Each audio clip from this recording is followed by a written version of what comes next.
Hey everyone, my name is Andrew Davis, and you're watching Conversations in Pop Culture. And yes, I am scandalous like an Ashley. And I do want to remind everybody that this episode is brought to you by my friends over at Pocket Jack Comics, and they have comics coming to a local comic store near you. And you can right now check out copies of their sexy comics, Guinevere and the Divine Factory and Palace of the Golden Princess at pocketjackcomics.com.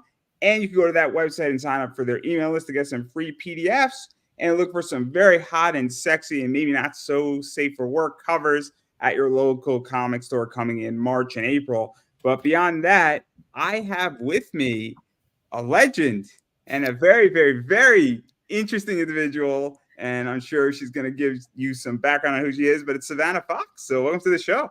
Thanks for having me on.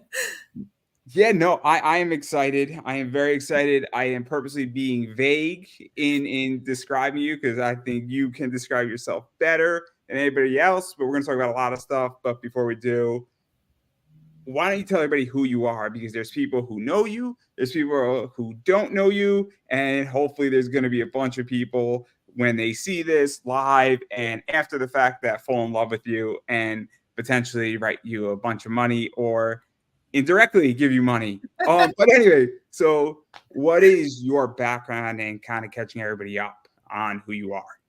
Sure. Well, I've been, we'll say in the industry, entertainment industry for about 10 years now. I started my career as an adult film star. I really had so much fun. I kind of came known for my big butt. Then I started on this website called Ultimate Surrender. You may have heard of it. But so it's a lesbian wrestling site, and for the first time in my life I really got to wrestle people, and I realized I'm pretty good, and I got to combine both a really good fun we'll say a little talent with my career, and then it honestly just kind of took off from there. I started doing a lot of wrestling, some shows. I met really good, awesome other female wrestlers, and we just have a lot of fun together. Yeah, so let's actually talk about that because obviously the internet is 10 years ago was not what it is today. No. And obviously places like Kink were kind of, one of a kind, and now there's a lot more options. But what was that like really coming into the industry 10 years ago? Because it was very different than it is now. And I was 21 10 years ago. I'm 31 now. And obviously I remember the industry being a certain way, and it's obviously evolved in a lot of ways. And so what was that like? Because I feel like every 10 years there's a shift to some degree. Absolutely. You're totally right. We're even just like, I think, just like anything else, it kind of mimics the culture around us. Everything changes, everything's adapting. Like, especially what you said, like the internet, 10 years ago wasn't such a big, wide place. And I honestly, I love the internet for that, because when I first started working, everybody kind of has this idea of what they think is like sexy, what people want to see and do. And then like, I'd have all these fans writing me and they're like, oh my God, I love, like, your arms are so sexy. Can you flex for me? And I'm like, what? What are you talking about? Oh, your legs are so thick and fat. I'm like, oh, they are? And they're like, oh, I love them. I want to jerk off to them every day. I'm like, wow. So like, it really kind of got like me introducing to a lot of new different types of people and fan. I realized kind of there's something for everybody. And I loved being able to kind of provide that thing and feel like a safe space for people. And then getting to do kink was kind of like the same thing for me. I know you say it's like, oh, kink.com, BDSM. I just pictured, guys in like leather gimp masks and it's like zippered shut and like whips and chains and shit. And like when I started working for kink, it was like, it totally opened my mind to a different mindset of what it actually was and what it involved and how it went so much deeper than what a lot of people think it is. Yeah, let's actually even talk about that too, because obviously you're doing Ultimate Surrender, and that's what I know you from. And then I also know you from what Ultimate Surrender sort of became to some degree, which was Evolve Fights and Evolve Les Fights. But what is that like? Because obviously you had a slight brand before all that, but I feel like Ultimate Surrender really built a good chunk of your brand, got you in front of a lot of people.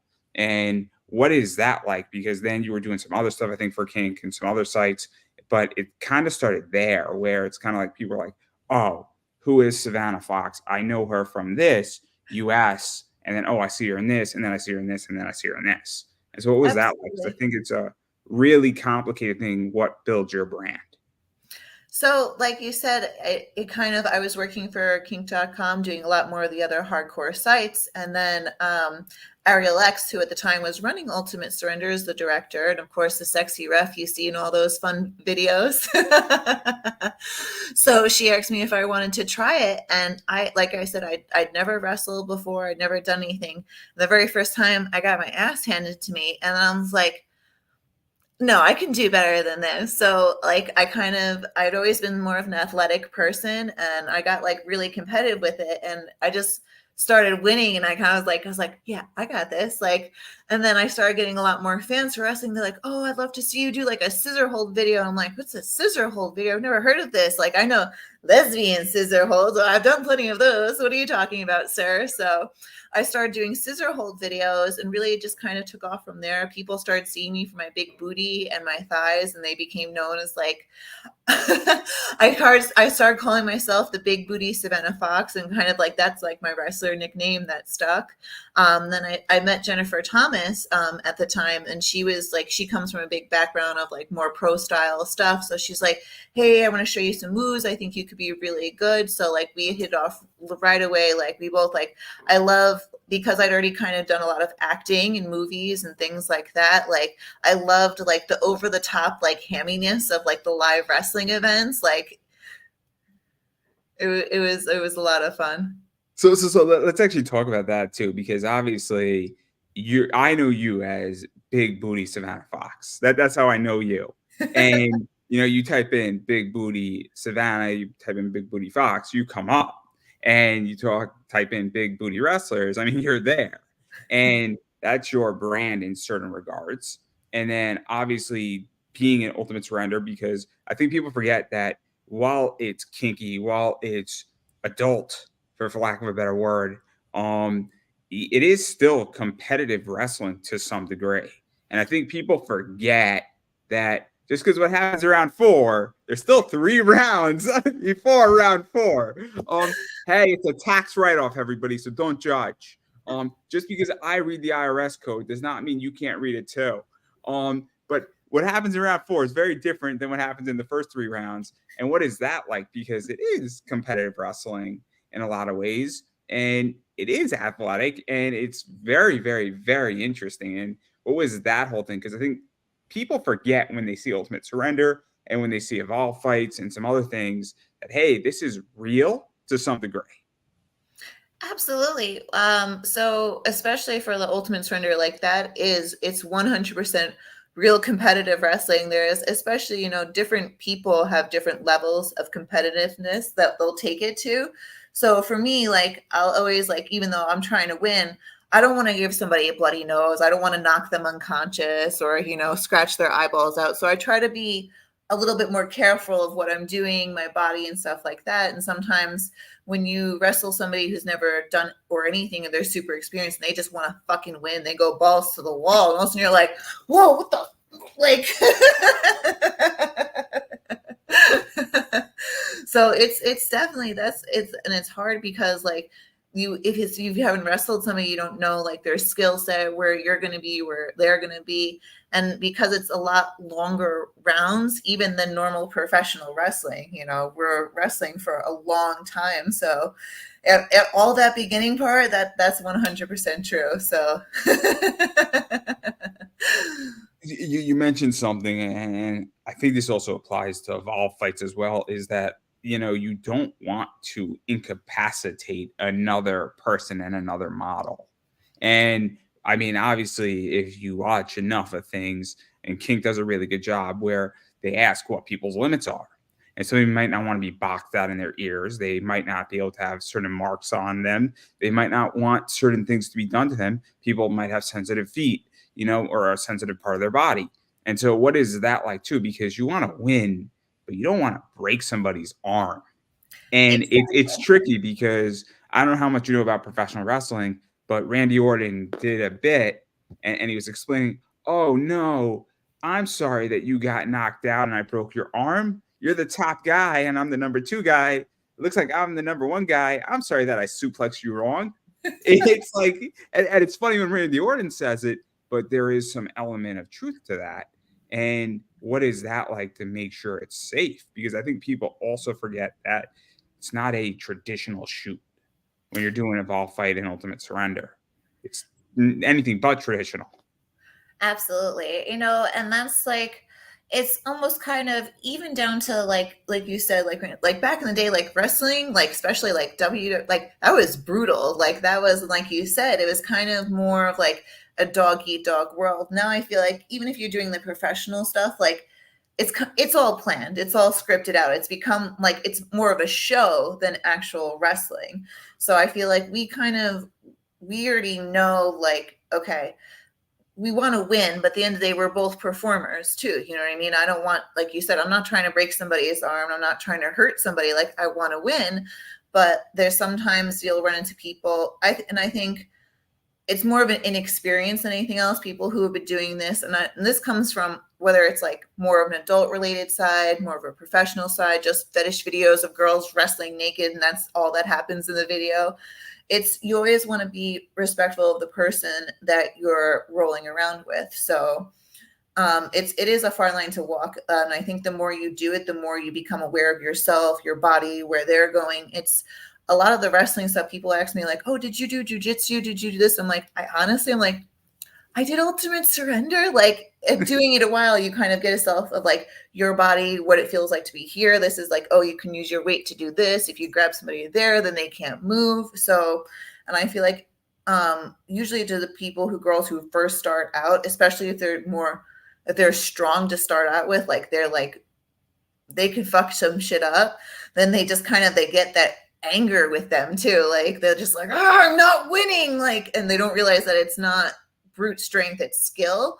So like that's where it like kind of comes into play. But for the most part, I say any girl who've done this like a couple of times and they start to realize, okay, like this is where I need to be and this is my mindset. And if they're not like that people don't want to work with them and then they won't hire them back. So they don't tend to last that long.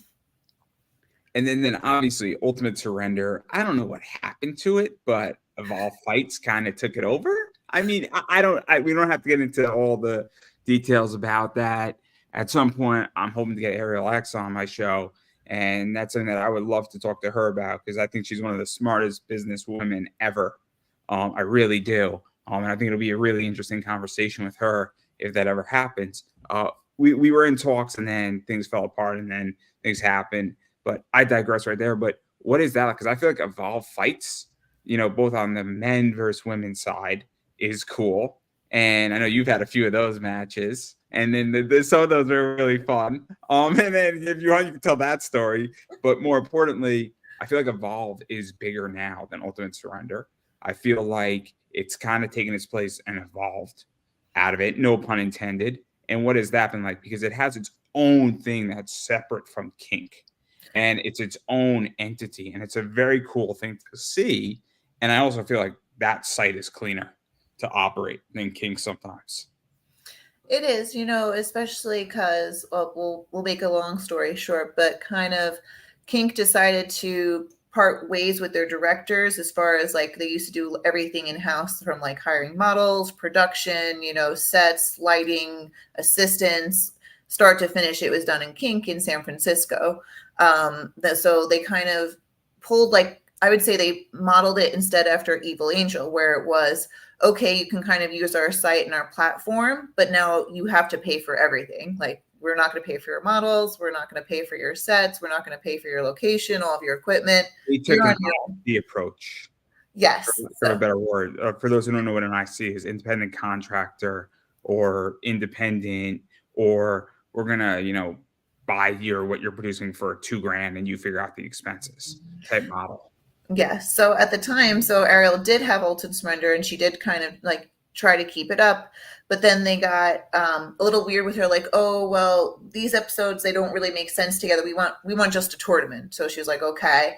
And I think she kind of wanted to take her, since she had that site for so long, but she wanted to change it and kind of make it into her own. And I think that was almost like more of a catalyst for her to go ahead and do that.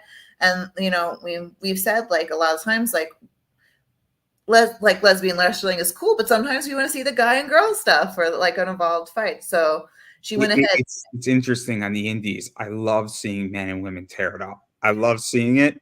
And I'll be honest, and even in WWE, Nia Jax in the Men's Royal Rumble a few years ago was amazing. You had, I forgot what it was. You had Rey Mysterio give her a 619. You had Randy Orton RKO her. And then I forgot who was the third person that did something that was great. But I mean, Nia took it like a champ. like she took it like a champ, and it was amazing. And it was a massive pop. And I think she's the second woman to be in a Men's Royal Rumble ever. But I like seeing men versus women, and I like seeing equal rights, equal fights is the saying. Equal fights, equal rights. Yeah, like you said, like it created like a niche for like it's not a big thing that's done on TV, and I think that's one of the almost the last frontiers for them. Like they've come like so far from back in the day, like the backyard wrestling. I'm gonna climb this fucking 3 times high ladder and jump on you on top of a chair, on top of a table. Like shit used to get crazy back then, and I feel like now it's like this big show. It's this big over the top thing, and then but at the same time, we still don't have the big men versus women going on, you know? No, I enjoy a lot of it. I enjoy a lot of it. What is done, I have no problem saying that. It is very entertaining, very entertaining. You know, watching men and women fight in Evolve, and then watching women and women fight is also extremely entertaining. We all have our favorites, but I will plead the fifth. But I'm gonna get in so much trouble. I'll be lucky if I have a job on Monday. Let's leave it at that. It's all right. I'm not self-employed fully yet. Just terrible. It's just terrible.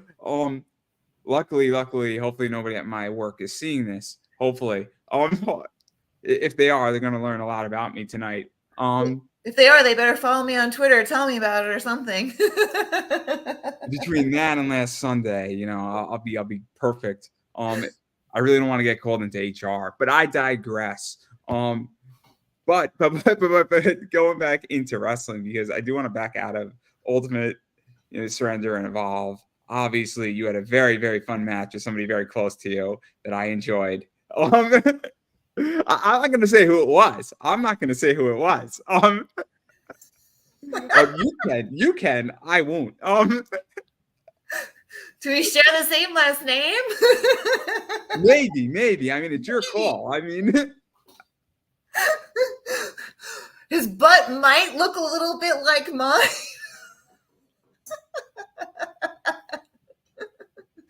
It must be Brad Pitt. Totally Brad Pitt. Totally. There's a million things that can be said on that. A million things that we're just gonna leave it. We're all just gonna nod in agreement that's what we're gonna do. We're just gonna all nod in agreement. So,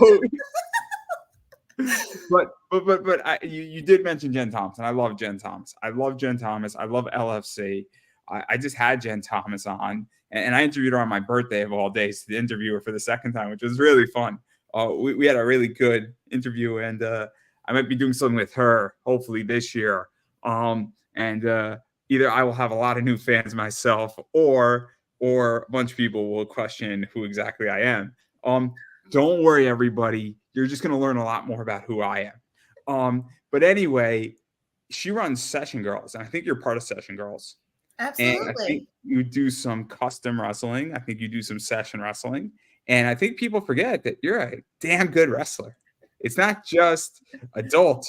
I mean, people do session wrestling. I haven't done a session wrestling event thing ever. I don't know if it's for me, but I know that it's huge, and I know that it's interesting. I know it can be very competitive, or it could be fantasy, or it could be semi-competitive. And what is that like? Because obviously it's something that people want, and you provide, and it's a cool platform for that.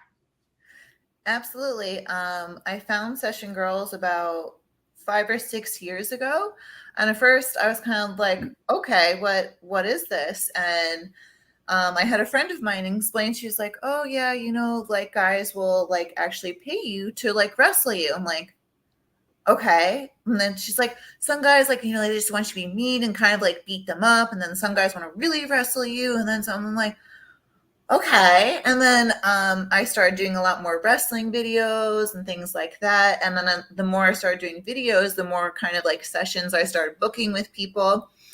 So I went and did a tour like across the United States. So, and I really enjoy doing the sessions because I get to meet all of my fans. People get to experience something they wouldn't necessarily get to experience in real life. And I love that I can provide a service and a safe space for that because, you know, sometimes it's hard with people in relationships or people might feel like they're going to get judged and just like, hey, want to wrestle you? Like,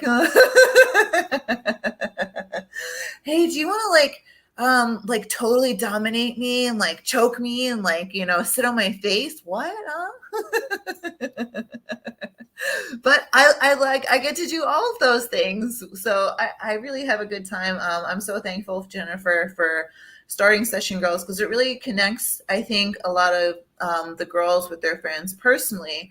And I've had a lot of people tell me like, oh, you know, I love watching you. Like, I'm so happy to meet you. Like you changed my life with stuff. Like now I'm a lot more outgoing. Like, so I really think it's a really good thing. Plus, like you said, we started doing live events where if people don't know who Jennifer Thomas is, she's done a lot of professional wrestling for a while. She goes by Jennifer the Bloody Valentine. She started doing the LFC. And so in 2020, we started to do like, let's do a live event where people, you know, can get tickets. We have this whole show that we put on just like a normal, you know, actual wrestling event.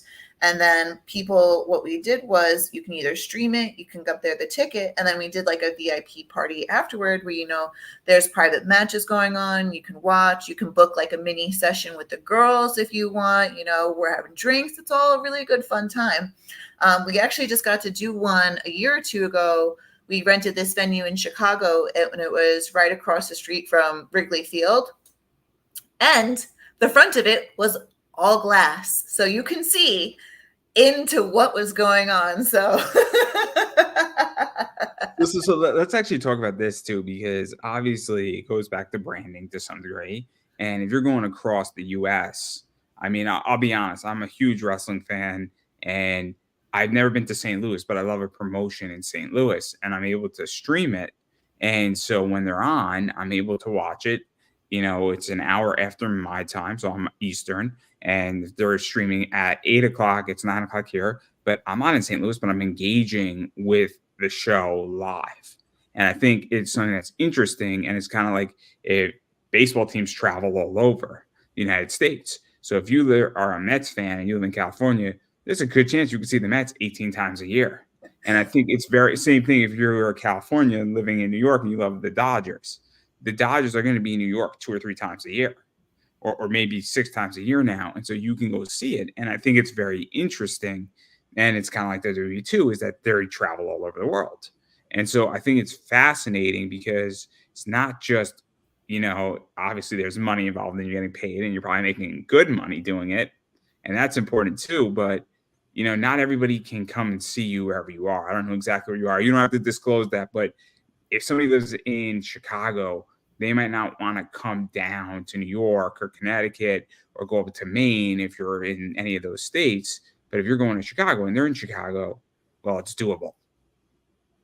absolutely. And that's what I really love about getting to travel. Like you said, some people like they can't travel, don't have the time to do it. So it's like so much better, I think, when and it gives you more of an opportunity when somebody's coming towards you, coming through a big city.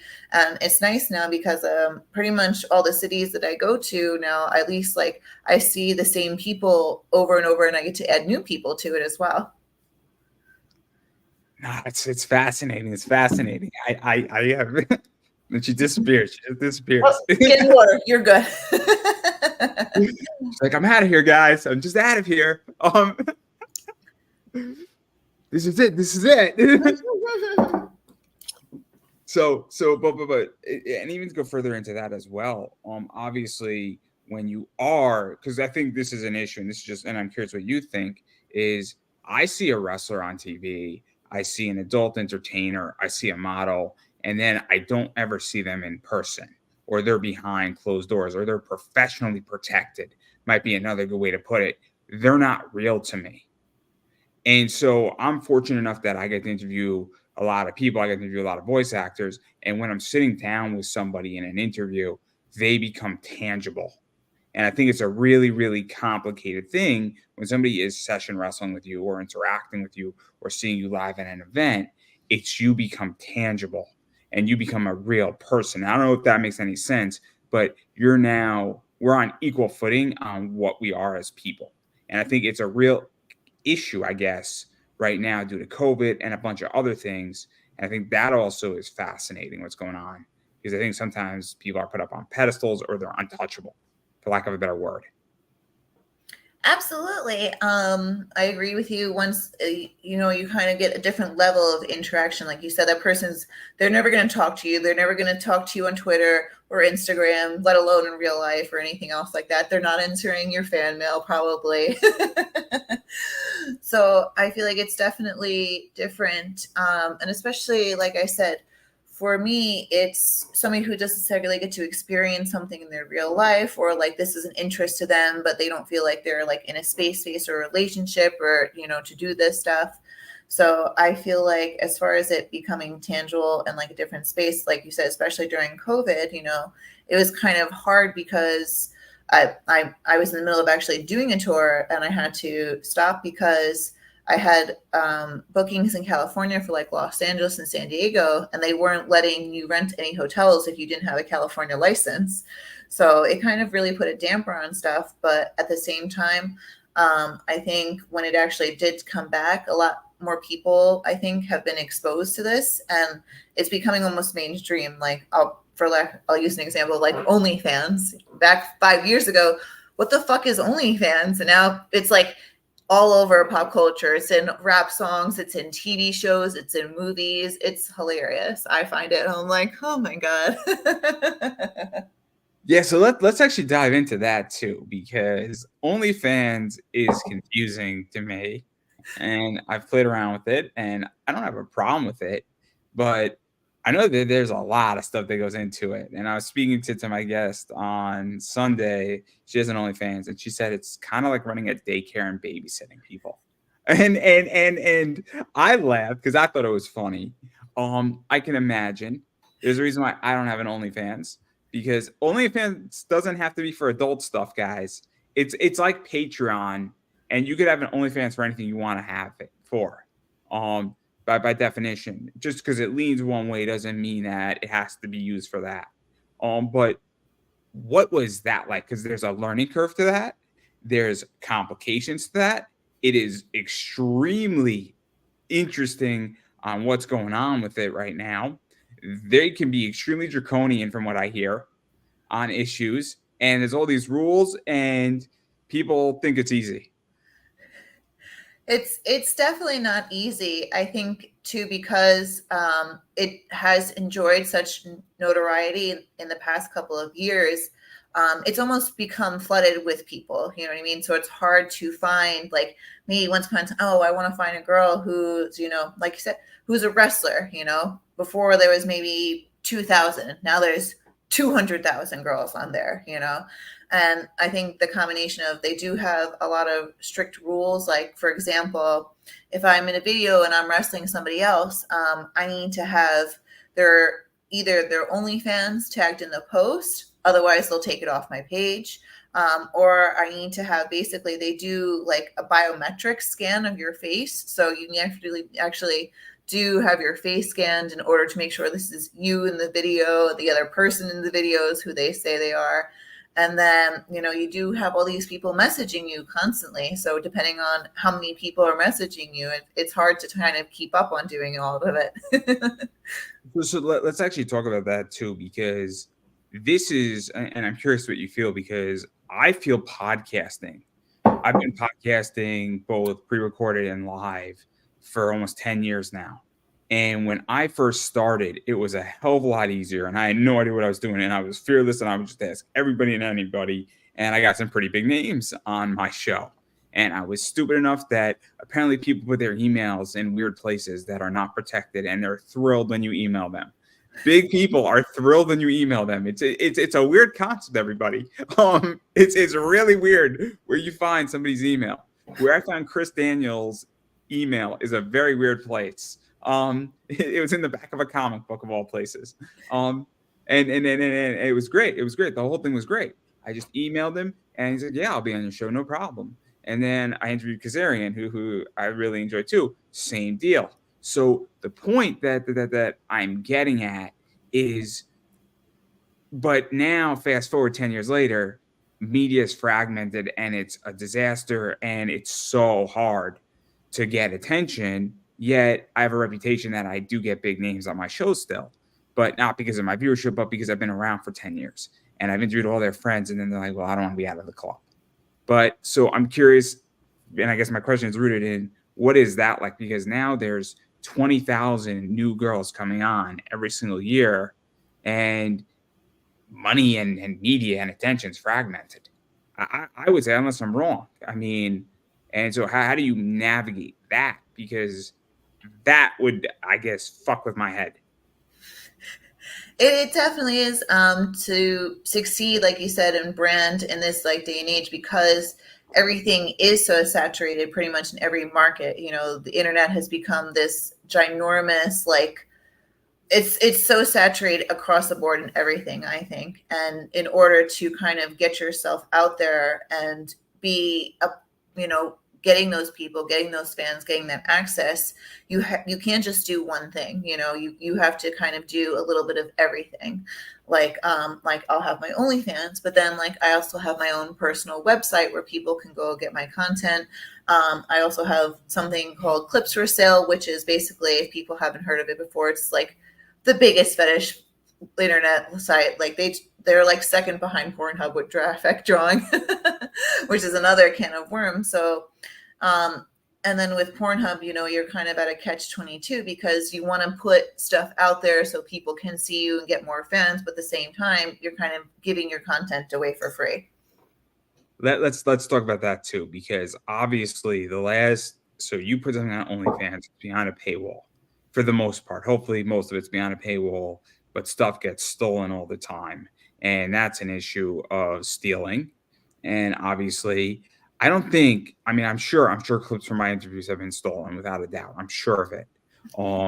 I mean, things also, I've been credited and stuff. And if somebody credits me and then I think I got 5 million views and I get credit, I really don't care because that's worth way more. Oh, dare you. It's worth way more. It's worth way more if somebody takes a 30-second clip, credits me, and that thing gets 5 million views. Without a doubt, I'm getting traffic. So I'm not one to torture people. But if somebody stole a whole interview and put it up on their YouTube channel, I found out, I'd be pissed.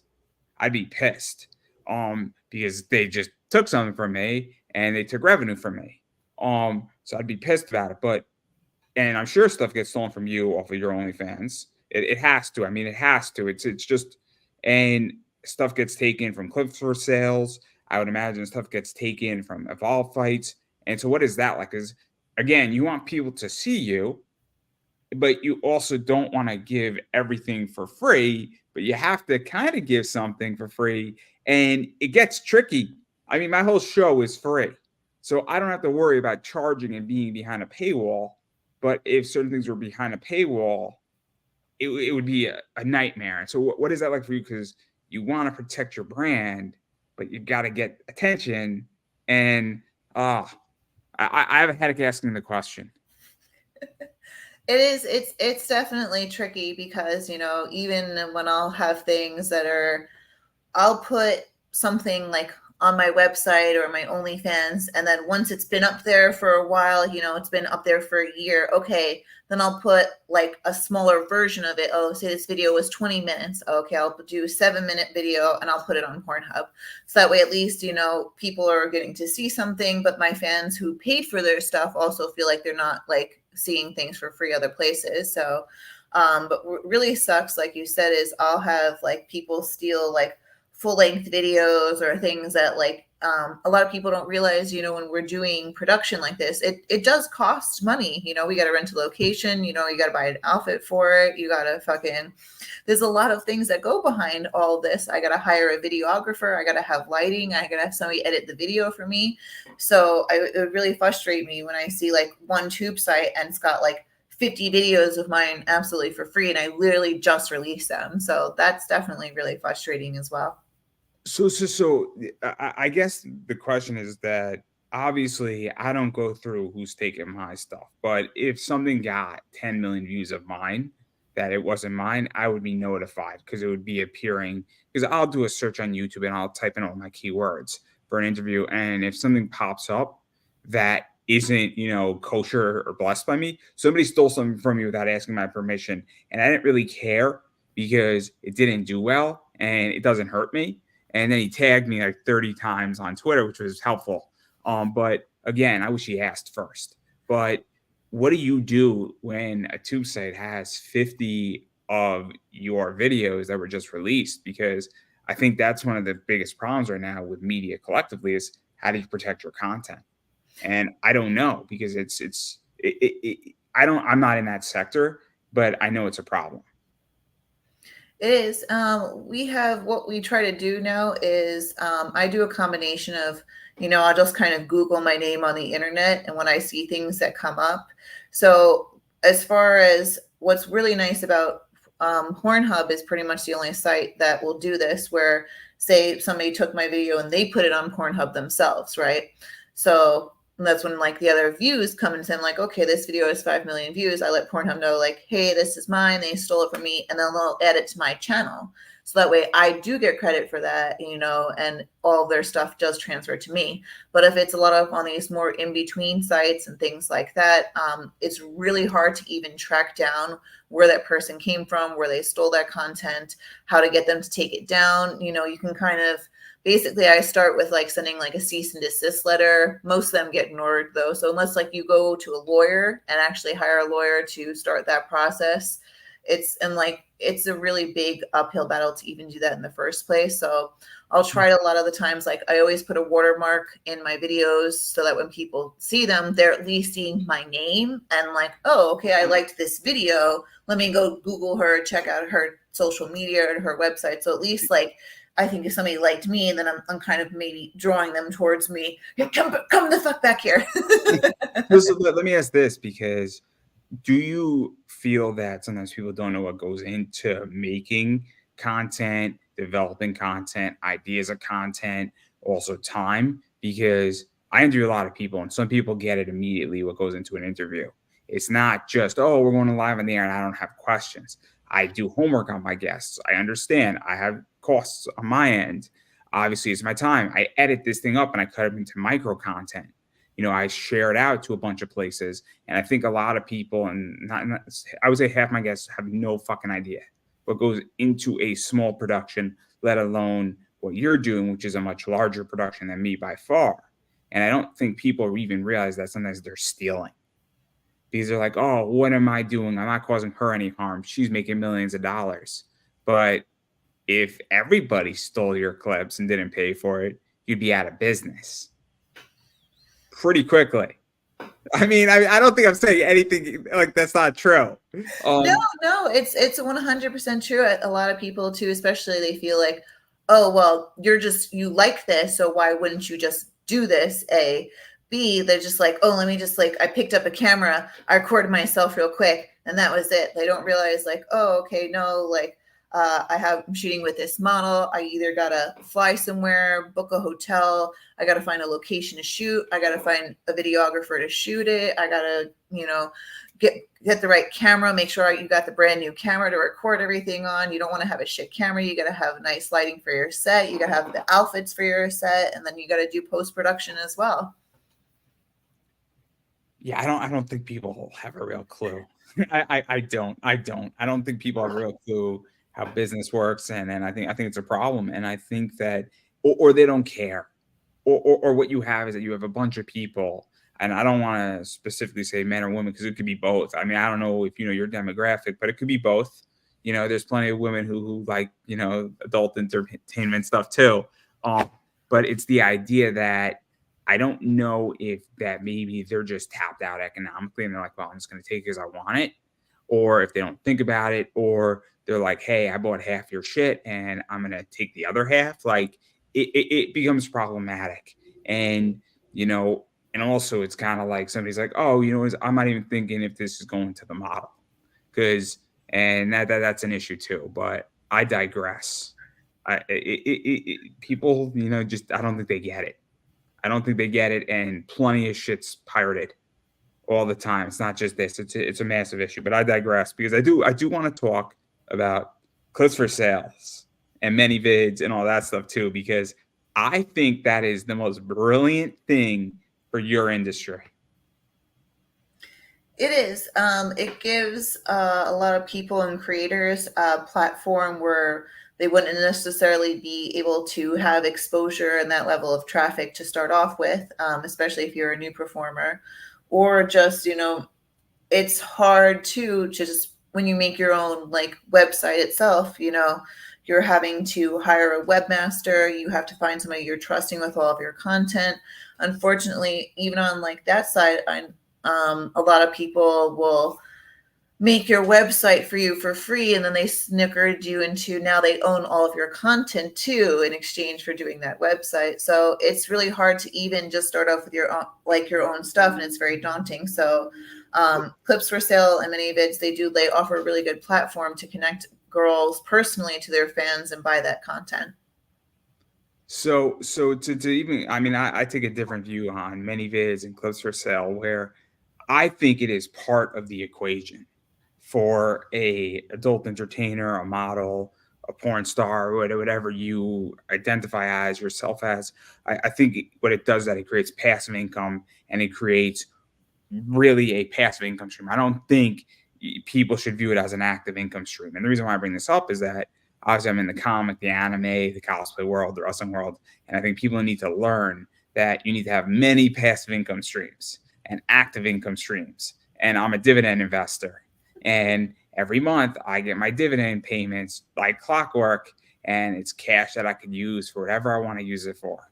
And I don't have to go out and earn that money, but I have a day job. And I think that's why many vids and clips for sale are fascinating. And I think it's the biggest failure in the pop culture space is that they haven't built something comparable to that. Even if you're only getting 30% of it and the site's getting 70, and I don't know the breakdown. I think, what is it? Many vids gives you 80, I think, right? Is it 80-20? No, it's a 60-40. So they get you get 60 and they get 40. You're still getting 60%, but if you, I mean, you have to actively make the content. Once the content's there, you don't have to do anything with your content as far as the website. And it becomes a massive passive income platform. And if you keep adding content and content and content, it's just every single video becomes an entry point to make money. And so if you're charging $10 and you pulling 6 on it, but you didn't do any more work and you made the content once, I mean, there you go. And what you should really do is make it on a custom, then put a patch in there, have somebody else pay for it for the custom. And then you put that custom up and you just patch out a piece of it, and there you go. That's really how you make money, everybody, in this industry.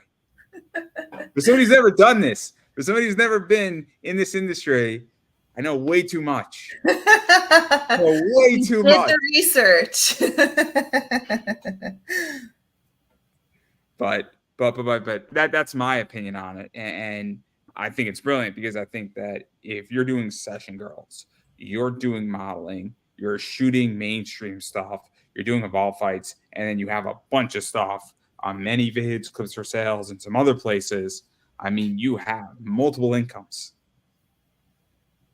Absolutely. And that's honestly, like you said, you have to have multiple streams of income for it. Otherwise, you know, you're not going to be able to be a success. There's so much on the internet. You have to kind of be a part of each store, each kind of platform. Because then some people, like you said, like, oh, I only go on many bits. I don't go on clips for so I only use OnlyFans, or, you know, this is what. So you kind of have to go with what people's preferences are, where they're seeing you, where they're buying from, just like, you know, any other consumer. Yeah, no, I agree. And even speak on that, and then I'm gonna let you get out of here. But I do want to ask you two more questions. One of them is going to be fun, but I am curious where you see the industry going, because obviously I am a fan and I am a consumer of this. I enjoy certain content. I enjoy a variety of interesting things. We'll leave it at that. I will put myself in a nicer light, in a much more sun god light, in case anybody doesn't know what I'm on. I'm on a One Piece kick, everybody. Oh, that show's just getting so good, and that manga's just getting so good. But and anybody who's reading it understands the reference. But where do you see the industry going? Because it's obviously changed. There's obviously a lot of pressure from a lot of different areas, both governmental, society, other elements, other people coming in. I think corporations and big corporations getting involved. And I'm curious what you feel and what you see, because you're in the industry and I'm looking in. Honestly, it's the future for it. It's so unstable. I can definitely say that, but there's so many different directions it can go into. I feel like it's definitely going to implode in the next like 5 years. I think one of the major threats to this, honestly, is AI and being able to have this software that we have right now where people are generating whole social media profiles, whole videos, things of completely AI generated women that you would never know. They look like a real girl, they dance, they sing, they're out in public, they're taking pictures. That's really the scary part, because then Have you seen my Sasha Nakamoto interview? I have not, no. Sasha Nakamoto is on Streammate, or was. I don't want to get into that. That's a complicated issue. I know certain things that I can't disclose about it, but Sasha Nakamoto was a high-end VTuber, and her handler, and she was runs on a real video game engine. And so the equipment, her gloves, just to control her hands, are $9,000 gloves, which is insane. I mean, the fiduciary on who she is, what she is. She is a video game engine character, VTuber, porn star, Okay. camera on Streammate, and there's little Fujimoto, I want to say, or Fujimata, I forget the other one. They switch off on their equipment, but ultra expensive to run something like that. But it's an AI controlled hybrid motion capture cam girl, but it's not a Mhm. real person, and that's where I think we're going. And that is trippy as fuck. It's a trippy interview. It's up there. It's in my top 10 without a doubt. But continue. Sorry. No, no, you're fine. And that, like you said, again, it can go one way, which it's really, really good, where, it's, like you said, completely meta universe style, or it can go the complete opposite way and increase piracy to like a ridiculous degree, because it's this AI generated. Somebody could take my face and my body and just completely rob me of my own stuff. So, or even just make actual models completely obsolete, because everything now they're doing AI generated, everything from fashion modeling to like other different types of adult and things like that. So it really is going to be interesting to see where it goes from here.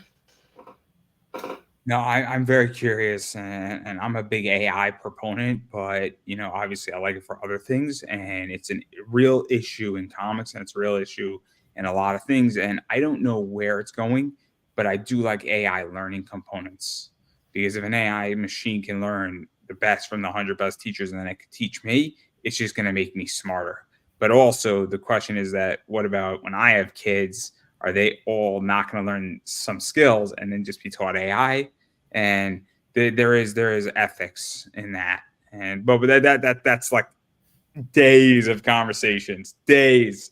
But I'm gonna leave it at that. I don't want to get into that conversation because that'll be days, and that's a rabbit hole that me and Alice don't want to go down.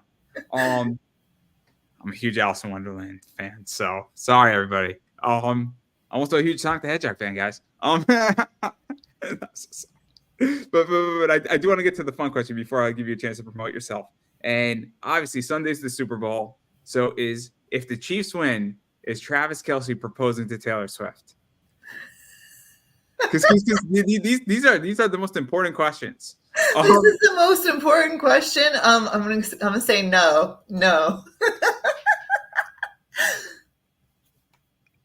Alrighty. I mean, if they lose, we know the answer. If they lose, I mean, it's a given. If they lose, he's not proposing. But I don't know, because that's like the big bet in Las Vegas right now. That's really the big bet in Las Vegas is he going to propose? Because let's put it this way: if he doesn't, she says yes. He doesn't need an MVP trophy. He doesn't need one. He's golden for life. Because their kids will be beautiful and can sing, dance, and throw footballs and catch them too. And that's all that matters. That's what America needs. But I digress. I do want to let you get out of here. But before we do that, I do want to give you a chance to promote yourself. Where can people find you, bother you, hit you up, check out what you do, buy your merch, buy your clips, maybe see you wearing that bikini, all that fun stuff. Absolutely. So for my Twitter people, you could find me at the Big Booty Fox XXX. That's my main account. Then I like to do my wrestling under It's Savannah Fox. And then I do have some farting fans. That's another can of worms. That handle is Girl Gone Gassy. And then on Instagram, it's The Real Savannah Fox. You can also find me on my member site, which is savannahfox.com, where, and of course, the OnlyFans, which is onlyfans.com/SavannahFox And then I'm just going to say it that if you enjoy this interview, you enjoy Savannah, obviously you should go and follow her on social media first and foremost. And then if you really want to do some cool stuff, obviously maybe you go look at, a 7-minute clip. And then if you like that even more, you go to a bunch of her sites and you buy some of that stuff, because you should buy things legally because people need it. And so, yeah, but you don't have to buy everything. But if you buy like one or two for starters, and you can go piece by piece by piece, but it is important. And this goes for everything. And I'm just going to say it is that if you're into manga, you're into comics, you're into Netflix, you're into TV shows, buying stuff legally is massively important. And I get it. It sucks because you can't buy everything. I get it completely. But you know, it is when you buy something legally, you are supporting that growth of that product. And it does help to get the next stuff made. And if you were making some stuff, you would want it to be bought legally too. So that's something that I do remind people. And then as far as I'm concerned, I am Pop Anime Comics on Twitter. I am Pop Anime Comics on Instagram. I am Pop Anime Comics on Facebook. You can try to find me on Facebook. If you find me, hey, I found you from this interview, I'll probably accept your friend request. But I'm going to give everybody a code word. One Piece, use that, and I will most likely accept your friend request, or you could refer to me as the Sun God. I am more than happy with that too. Again, it's a One Piece reference. We all thought the gum fruit was the gum fruit. It's not, everybody. Spoiler alert. We all learned something like 3 chapters ago in One Piece that changed the whole show's perspective. But I digress. And I am Pop Anime Comics on TikTok, Pop Anime Comics on YouTube, and I run a pretty big eBay store that I may or may not have bought a bunch of Taylor Swift books. Yes, I am a Swiftie, and yes, they are expensive. They are expensive because a lot of them are sold out, and if you want them, I have them, and that's what I got. And I do have this merch in my store, but it might be invisible. So there you go. That just came out, and I have 10 of them in my store. So if you'd like one of those, it is a hard card that it might be invisible. But I digress. That's everything I got going on, and I will give you the final word.